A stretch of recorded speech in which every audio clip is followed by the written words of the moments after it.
Puji Tuhan, Shalom. Salam sejahtera di dalam kasih Tuhan Yesus Kristus menjadi bagian kita semua. Hari ini kita bersyukur kepada Tuhan karena oleh anugerahnya Dia masih memperkenankan kita untuk beribadah, dan kita bersyukur ini semua karena kebaikan Tuhan. Saat ini Bapak Ibu Saudara sekalian, kita akan mendengarkan kebenaran firman Tuhan. Firman Tuhan pada saat ini saya memberi judul menghadapi masa yang sukar. Sekali lagi firman Tuhan pada hari ini saya memberi judul menghadapi masa yang sukar. Tahukah Bapak Ibu Saudara sekalian, hari-hari ini kita sedang menghadapi masa-masa yang sukar. Kita sedang diperhadapkan dengan masa-masa yang sulit, dan hal itu tidak bisa kita hindari karena ini adalah merupakan sebuah realita yang sedang kita hadapi pada saat ini. Dan saya memberitahu bahwa ini adalah penggenapan firman Tuhan. Apa yang difirmankan oleh firman Tuhan itu sedang dan bahkan sementara digenapi pada saat ini. Mari kita akan membaca satu ayat di dalam firman Tuhan, di dalam 2 Timotius pasalnya yang ketiga, ayatnya yang pertama. 2 Timotius pasal 3 ayat yang pertama, firman Tuhan berkata, "Ketahuilah bahwa pada hari-hari terakhir akan datang masa yang sukar." Sekali lagi, ketahuilah bahwa pada hari-hari terakhir akan datang masa yang sukar. Bapak Ibu Saudara kekasih di dalam Tuhan Yesus Kristus, sebelum Paulus ingatkan kepada Timotius bahwa hari-hari terakhir akan datang masa-masa yang sukar, maka Tuhan Yesus sudah lebih dahulu mengingatkan kepada murid-muridnya. Bahkan Dia mengingatkan kepada kita semua di dalam Matius pasal 24 ayatnya yang ke-15 hingga ayatnya yang ke-28, bahwa banyak peristiwa-peristiwa yang mengerikan itu akan terjadi pada akhir zaman. Yesus jauh sebelumnya sudah mengingatkan hal ini, bahwa ini peristiwa-peristiwa yang sangat mengerikan itu akan terjadi pada akhir zaman. Dan Bapak Ibu Saudara sekalian, saat ini kita sedang hidup di akhir zaman. Kita sedang hidup di penghujung akhir zaman, dan ini adalah hari-hari terakhir di mana kita sedang memasuki masa-masa yang sukar. Kita sedang memasuki masa-masa yang sulit. Masa yang sukar yang saya pelajari di dalam firman Tuhan, dalam bahasa asli Alkitab, dalam bahasa Yunani, dia menggunakan kalimat atau dia menggunakan kata kalepos.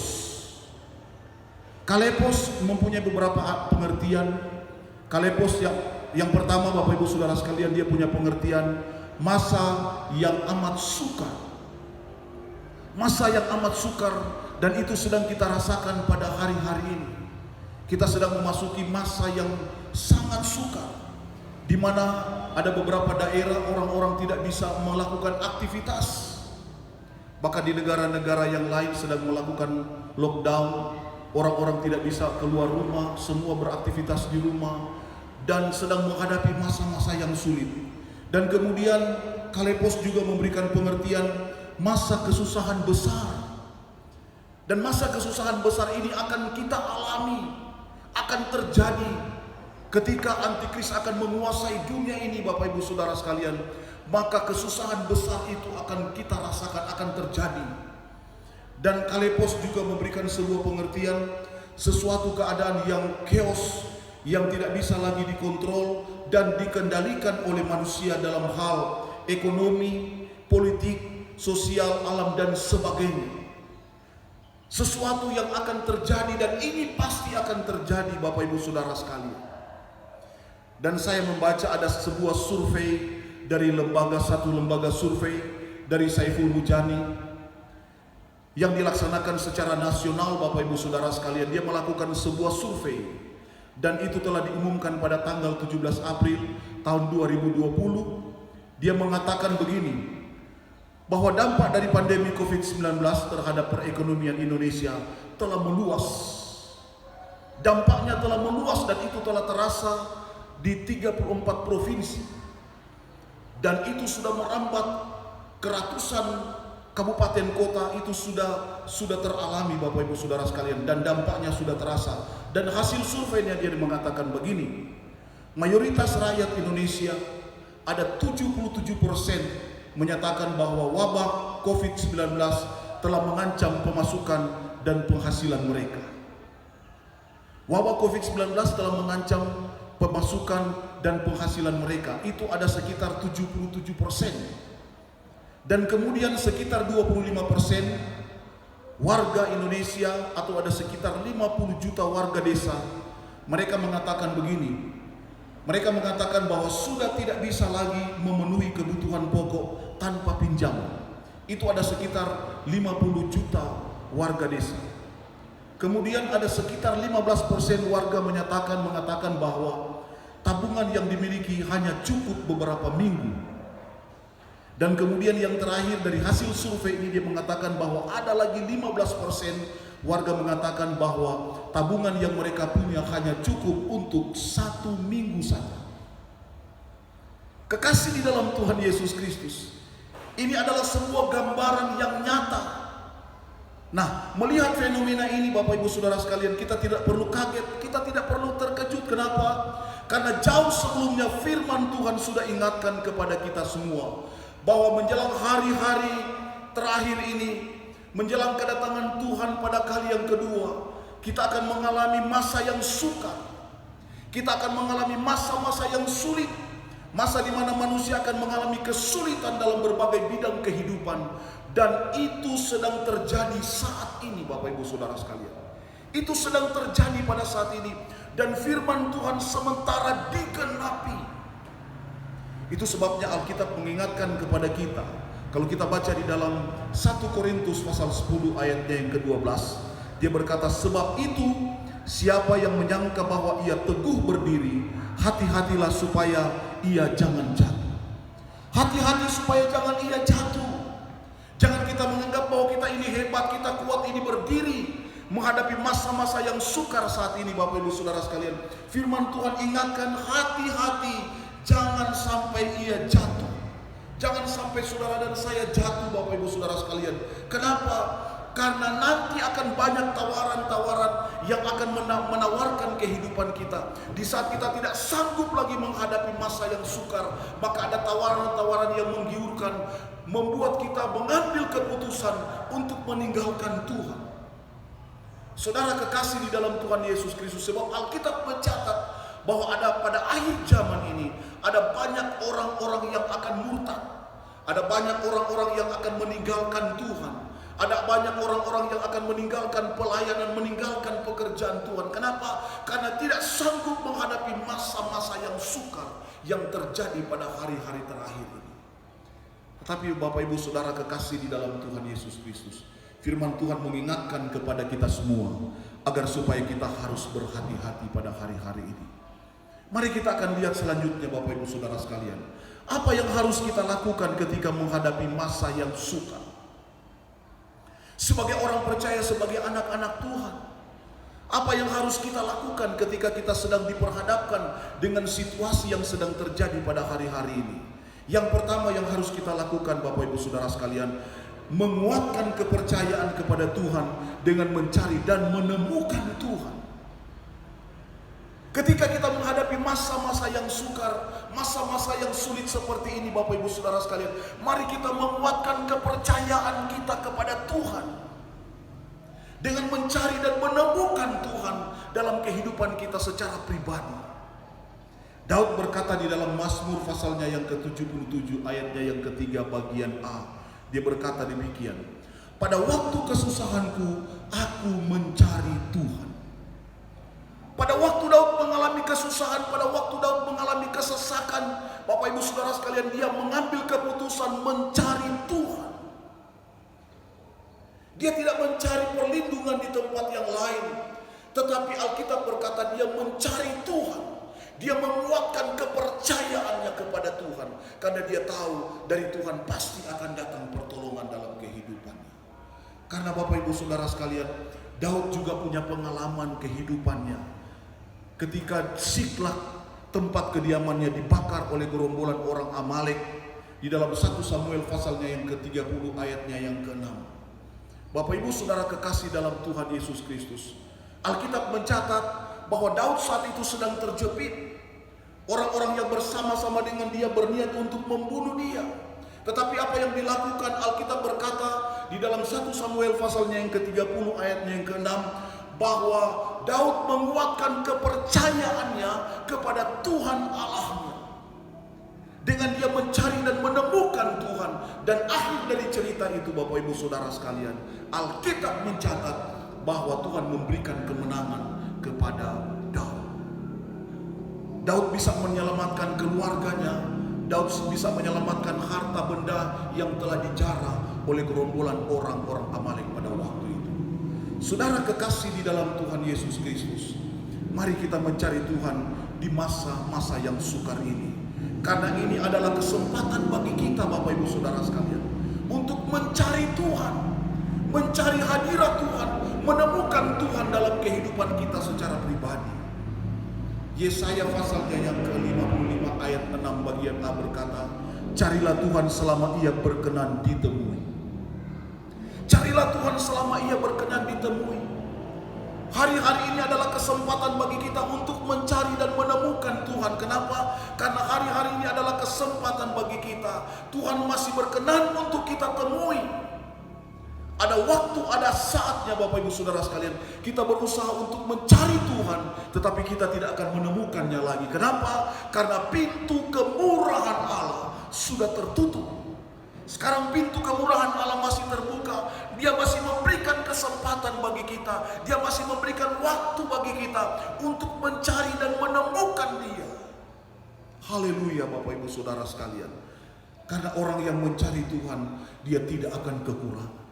Ada sebuah jaminan yang Tuhan berikan dalam kehidupan kita. Firman Tuhan berikan kepada kita. Ada sebuah jaminan bahwa orang yang mencari Tuhan, sekalipun di masa-masa yang sukar ini, Alkitab memberikan janji bahwa dia tidak akan kekurangan. Kita lihat satu ayat di dalam Mazmur pasalnya yang ke-34 ayatnya yang ke-11 berkata, singa-singa muda merana kelaparan, tetapi orang-orang yang mencari Tuhan tidak kekurangan sesuatu pun yang baik. Singa-singa muda boleh merana kelaparan, tetapi orang-orang yang mencari Tuhan, firman Tuhan memberikan sebuah jaminan bahwa dia tidak akan mengalami kekurangan sesuatu pun yang baik. Kita tidak akan mengalami kekurangan Bapak Ibu Saudara sekalian, sehingga anak cucu kita tidak akan meminta-minta roti. Saudara kekasih di dalam Tuhan Yesus Kristus, mari kita mencari Tuhan, kita mengutamakan Dia di dalam segala perkara. Matius pasal 6 ayat yang ke-33 dia berkata, tetapi carilah dahulu kerajaan Allah dan kebenarannya, maka semuanya itu akan ditambahkan kepadamu. Ada hal yang harus kita prioritaskan dalam hidup ini Bapak Ibu Saudara sekalian. Ada hal yang harus kita utamakan di dalam hidup ini, yaitu mencari kerajaan Allah, mencari Tuhan, mencari hadirat-Nya. Kalau itu yang kita lakukan di masa-masa seperti ini, Alkitab berkata, maka semuanya itu akan ditambahkan kepadamu. Saudara garis kalimat bawah kalimat ini Bapak Ibu Saudara sekalian. Semuanya itu akan ditambahkan kepadamu. Apa semua itu?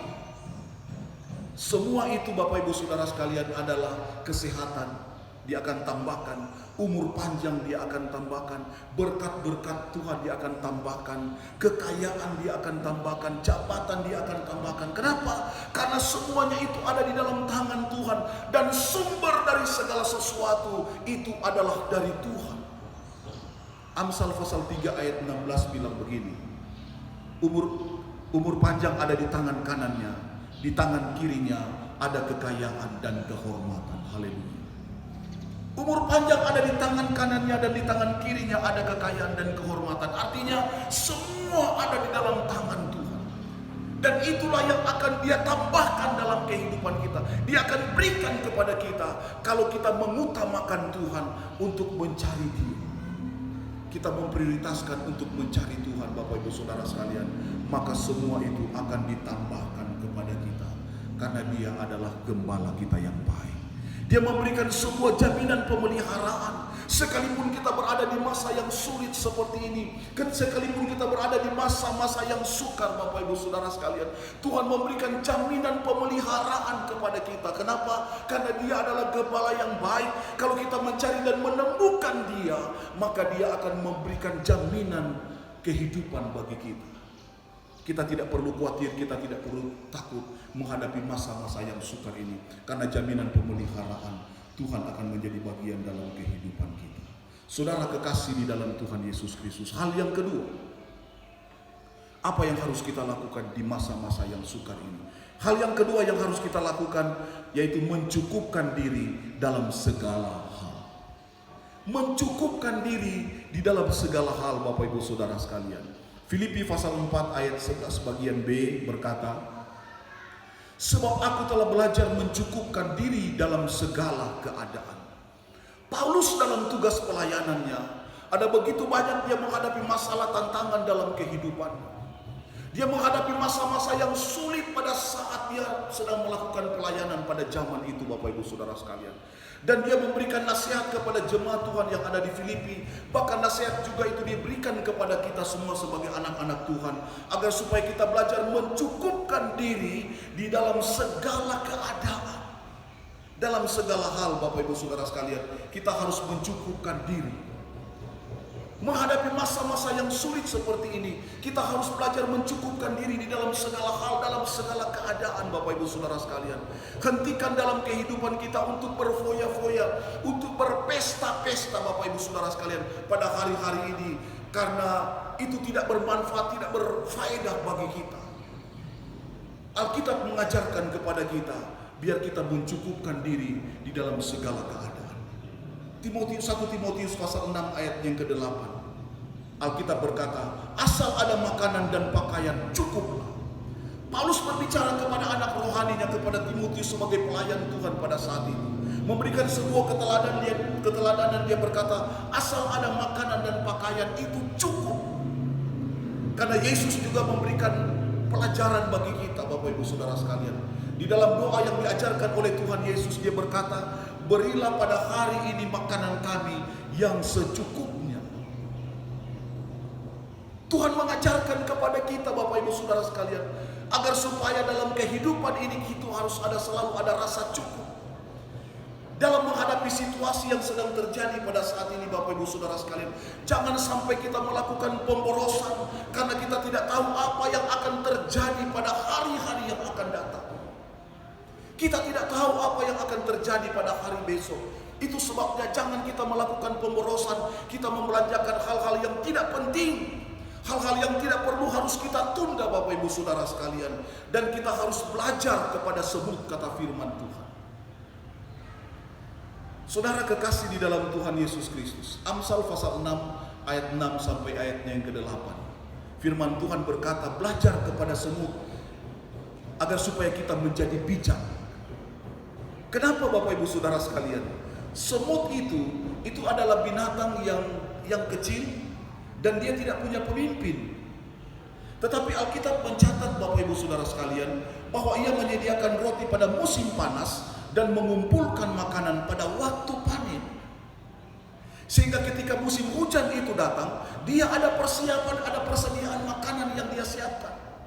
Begitu hebat binatang ini, Bapak Ibu Saudara sekalian. Itu sebabnya firman Tuhan bilang, belajar kepada semut. Kita juga harus punya hikmat, Bapak Ibu Saudara sekalian. Kita harus bijaksana dalam mengatur keuangan kita pada hari-hari terakhir ini.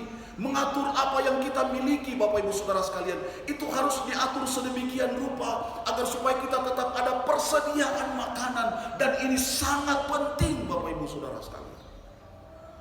Di masa-masa yang sukar ini, Bapak Ibu Saudara sekalian, ini sangat penting. Kita belajar kepada semut.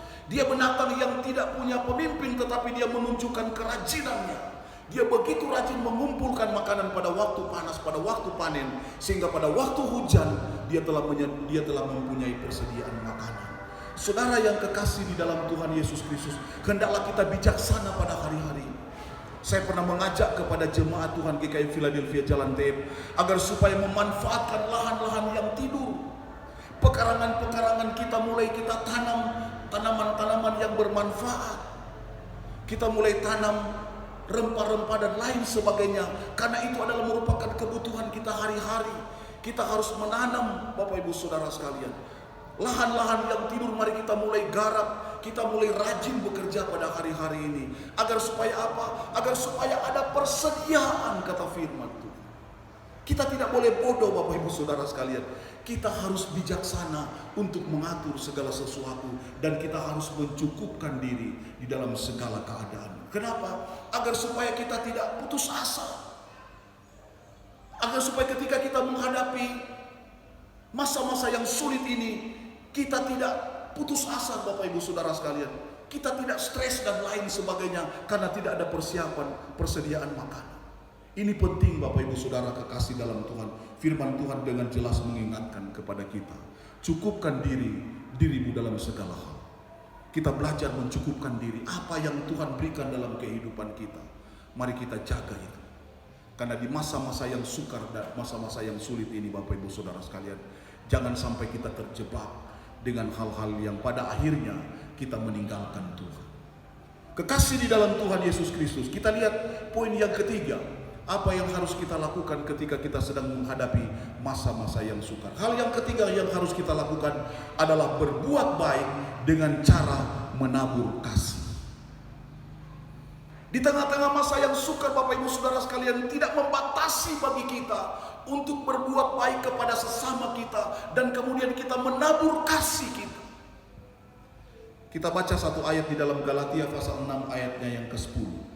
Karena itu, selama masih ada kesempatan bagi kita, marilah kita berbuat baik kepada semua orang, tetapi terutama kepada kawan-kawan kita seiman. Saudara kekasih dalam Tuhan Yesus Kristus, di masa-masa yang sulit seperti ini, Alkitab berkata ini adalah kesempatan bagi kita untuk berbuat baik kepada semua orang. Tetapi garis bawahi kalimat terakhir di sana, terutama kepada kawan-kawan seiman kita. Kita harus berbuat baik, kita harus membantu orang-orang yang lemah. Kita harus menabur kasih Bapak Ibu Saudara sekalian. Dan ini adalah kesempatan bagi kita untuk berbuat baik, menabur kasih kepada sesama kita. Karena itulah yang dikehendaki oleh Tuhan untuk kita lakukan. Amsal pasal 3 ayatnya ke-27 berkata, janganlah menahan kebaikan daripada orang-orang yang berhak menerimanya, padahal engkau mampu melakukannya. Kalau saudara mampu melakukannya, ada berkat yang Tuhan berikan dalam kehidupannya. Alkitab berkata, jangan tahan kebaikanmu. Berikan kepada orang yang membutuhkannya. Kita bagikan berkat yang Tuhan berikan dalam kehidupan kita. Karena ini adalah kesempatan bagi kita untuk menabur kasih kepada sesama kita. Bapak Ibu Saudara kekasih di dalam Tuhan Yesus Kristus. Masa yang sulit tidak akan membatasi bagi kita untuk saling berbagi, saling menolong satu dengan yang lain. Karena firman Tuhan mengajarkan kepada kita demikian. Ibrani pasalnya yang ke-13 ayatnya yang ke-16 berkata, dan janganlah kamu lupa berbuat baik dan memberi bantuan, sebab korban-korban yang demikian yang berkenan kepada Allah. Saudara garis bawahi di sana, korban-korban demikianlah yang berkenan kepada Allah. Jangan kita lupa berbuat baik dan memberi bantuan kepada sesama kita, karena korban-korban demikian itulah yang berkenan kepada Allah. Saudara kekasih di dalam Tuhan Yesus Kristus, kadangkala kita berkorban untuk hal-hal yang tidak berkenan kepada Allah. Tetapi hari ini Bapak Ibu Saudara sekalian, firman Tuhan ingatkan kepada kita, mari kita mau berbagi kasih, karena apa yang kita berikan itu semuanya berkenan kepada Allah. Saya sebagai gembala sidang Bapak Ibu Saudara sekalian, saya sangat bangga sekali dengan jemaat GKM Philadelphia Jalan Tet yang begitu dewasa di dalam hal memberi. Saya rekam dan saya pantau hari-hari ini bahwa ketika menghadapi masa-masa seperti ini, masa yang sulit, jemaat begitu kompak, saling menolong satu dengan yang lain, saling menopang satu dengan yang lain, yang susah dibantu. Dan itulah yang saya perhatikan, dan saya memberitahu bahwa apa yang kita lakukan itu semuanya berkenan di hadapan Tuhan dan menyenangkan hati Tuhan. Sehingga kami juga sebagai hamba-hamba Tuhan tidak pernah mengalami kekurangan, karena jemaat dengan begitu antusias memberkati hamba-hamba Tuhan. Puji Tuhan. Saudara kekasih di dalam Tuhan Yesus Kristus, yakinlah bahwa apa yang saudara tabur hari ini, nanti satu kali saudara juga akan menuai dengan bersorak-sorai di hadapan Tuhan. Lihat Bapak Ibu Saudara sekalian, bagaimana perempuan janda di Sarfat diceritakan di dalam 1 Raja-Raja pasal 17 ayat 7 sampai ayatnya yang ke-24. ketika sungai Kerit itu kering, Alkitab berkata Tuhan memerintahkan kepada Elia untuk keluar dan pergi ke Sarfat, dan di sana ada seorang ibu janda yang akan memelihara dia di sana. Apa yang terjadi Bapak Ibu Saudara sekalian? Singkat cerita ini dikatakan ketika Elia berjumpa dengan perempuan janda ini, Elia meminta air pada saat itu dan kemudian diberikan air. Setelah itu Elia juga menyusul dengan pertanyaan yang lain, permintaan yang lain. Dia meminta agar supaya perempuan janda itu memberikan roti kepada dia untuk dia makan. Apa yang dikatakan oleh perempuan janda ini? Perempuan janda ini berkata, demi Tuhan, demi Allah yang hidup, kami tidak mempunyai roti sedikit pun. Yang ada hanya segenggam tepung di dalam tempayan dan sedikit minyak di dalam buli-buli. Dan aku saat ini sedang mengumpulkan beberapa ranting kayu, 2-3 kayu saya sedang kumpulkan, dan setelah ini saya akan pulang ke rumah, kemudian saya akan mengolahnya, dan setelah itu saya dan anak saya akan makan, dan setelah itu besok kami akan mati karena tidak ada persediaan makanan lagi pada saat itu, karena pada saat itu sedang mengalami panas yang panjang. Apa yang dikatakan oleh Elia Bapak Ibu Saudara sekalian? Elia mengatakan kepada perempuan janda ini, pulanglah, perbuatlah seperti itu, berikan dulu kepadaku, bagikan dulu kepadaku, dan kemudian bagikan kepada anakmu dan kamu sendiri. Saudara kekasih di dalam Tuhan Yesus Kristus, singkat cerita, dan Elia berkata Bapak Ibu Saudara sekalian,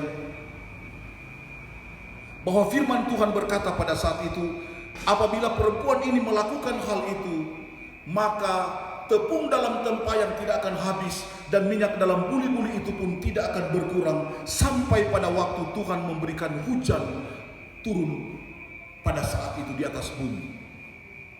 Dan benar Bapak Ibu Saudara kekasih di dalam Tuhan Yesus Kristus, perempuan ini dengan kerelaan hati ketika dia setelah selesai membuat roti, kemudian dia serahkan, dia bagikan kepada abdi Allah ini, kepada Elia, kepada hamba Tuhan ini, kemudian dia dengan anaknya makan bersama pada saat itu.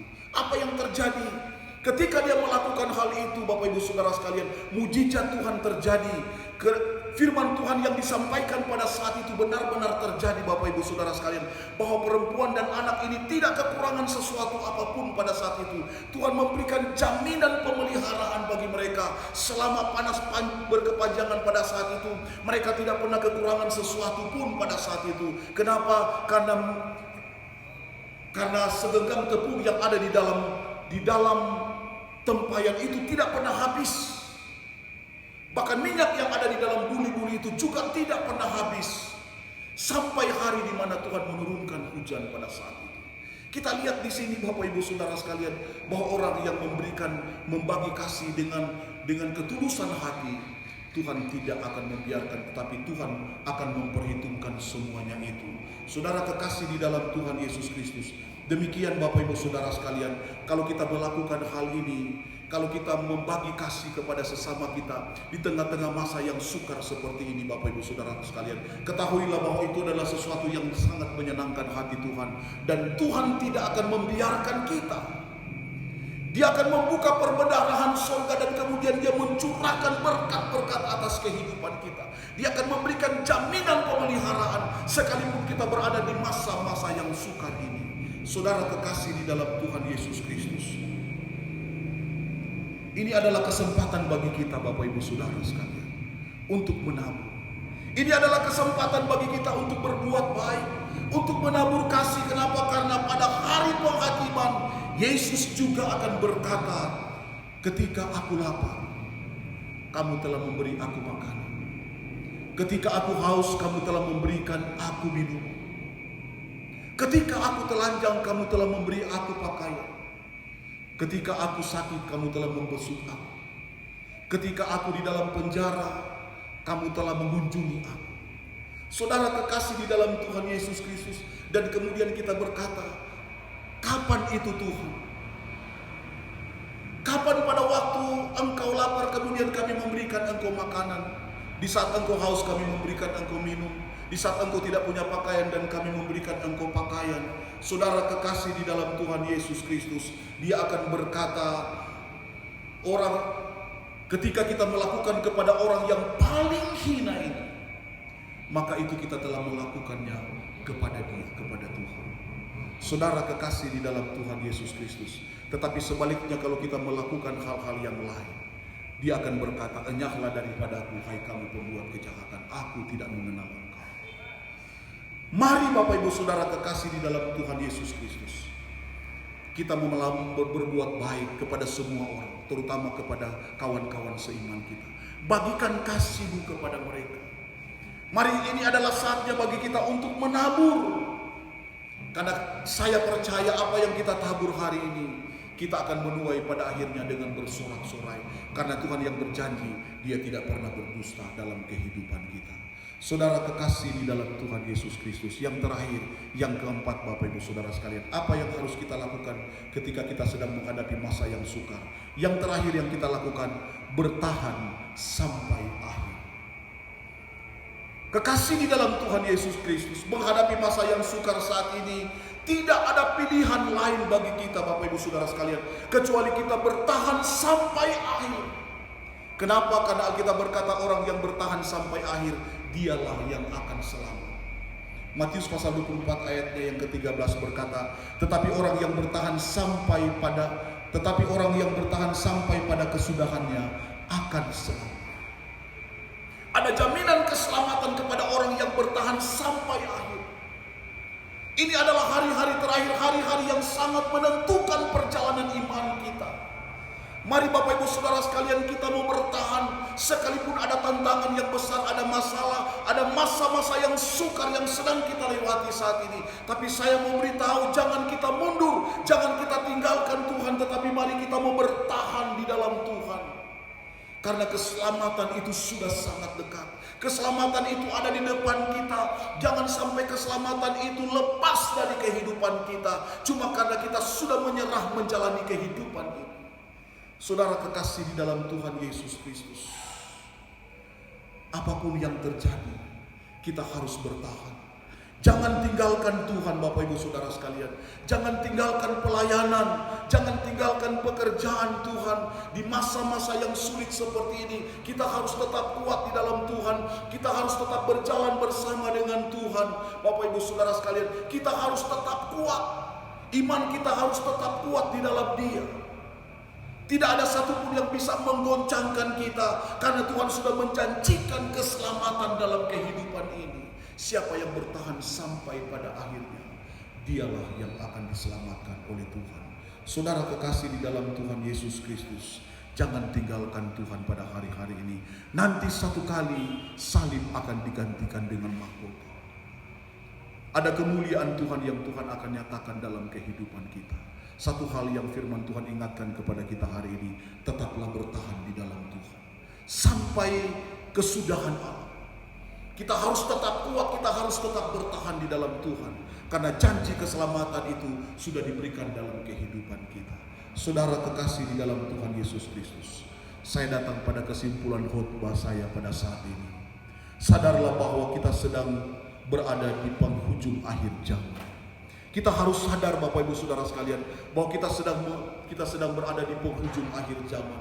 Kita sedang menghadapi masa-masa yang sulit, masa-masa yang sukar sedang bahkan sementara kita hadapi pada saat ini. Oleh sebab itu, apa yang harus kita lakukan ketika menghadapi masa yang sukar? Yang pertama yang harus kita lakukan adalah menguatkan kepercayaan kepada Tuhan dengan mencari dan menemukan Tuhan.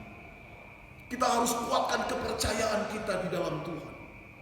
Kita harus kuatkan kepercayaan kita kepada Tuhan, dan kita mencari dan menemukan Tuhan. Dan yang kedua, kita harus belajar mencukupkan diri dalam segala hal. Yang ketiga Bapak Ibu Saudara sekalian, berbuat baik dengan cara menabur kasih. Dan yang terakhir, yang keempat, bertahan sampai akhir. Biar kiranya dengan firman Tuhan yang saya sampaikan hari ini membuat kita semakin kuat, semakin teguh menghadapi masa-masa yang sukar pada saat ini. Sebab ini adalah penggenapan firman Tuhan. Oleh sebab itu, kepada sidang jemaat Tuhan yang saya kasihi di dalam Tuhan Yesus Kristus, tetaplah hidup di dalam Tuhan. Jangan bergeser dari rencana Tuhan, karena tujuan Tuhan sangat indah dalam kehidupan kita. Tuhan Yesus memberkati. Puji Tuhan. Shalom.